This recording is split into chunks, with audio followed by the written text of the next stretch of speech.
বিসমিল্লাহির রহমানির রহিম। আসসালামু আলাইকুম সুপ্রিয় দর্শক। আপনি কি অনেক দোয়া করছেন কিন্তু কিছুই পরিবর্তন হচ্ছে না? মনে অশান্তি, রিজিকে বরকত নেই, সব কিছু যেন আটকে গেছে। তাহলে আজকের এই ভিডিওটা আপনার জন্য, শেষ পর্যন্ত দেখুন। রাসূল সাল্লাল্লাহু আলাইহি সাল্লাম বলছেন, যে ব্যক্তি বেশি বেশি ইস্তেগফার করে আল্লাহ তার সুখ দুঃখ দূর করে দেন, সংকট থেকে বের হওয়ার পথ বের করে দেন এবং এমন জায়গা থেকে রিজিক দেন যা সে কল্পনাও করতে পারে না।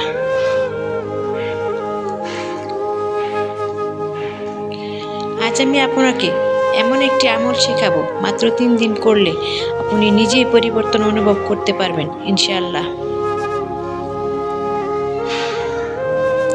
প্রথম দিন, নিয়ত এবং শুরু।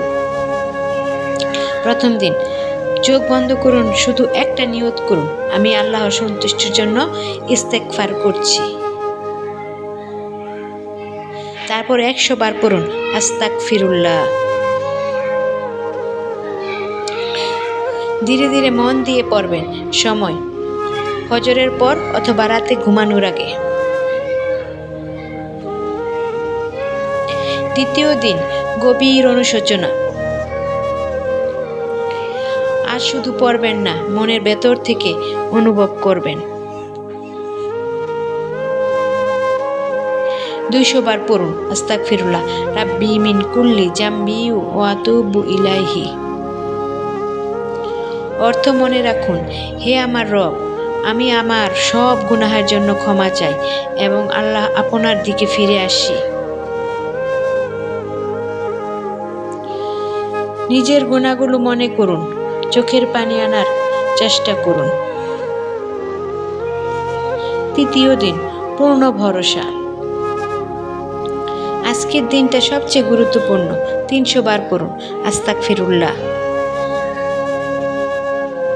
তারপর হাত তুলে দোয়া করুন, হে আল্লাহ, আপনি আমাকে মাফ করে দিন, আমার সমস্যার সমাধান করে দিন, আমার দোয়া কবুল করুন। বিশ্বাস করুন, এই 3 দিন যদি আপনার মনে থেকে করেন, আল্লাহ আপনাকে কখনো ফিরাবেন না। আজ থেকে শুরু করুন আর কমেন্টে লিখুন আস্তাগফিরুল্লাহ। আমিন। আল্লাহ হাফেজ। ভিডিওটি ভালো লাগলে একটা লাইক, কমেন্ট ও চ্যানেলটি সাবস্ক্রাইব করে পাশে থাকার অনুরোধ রইল।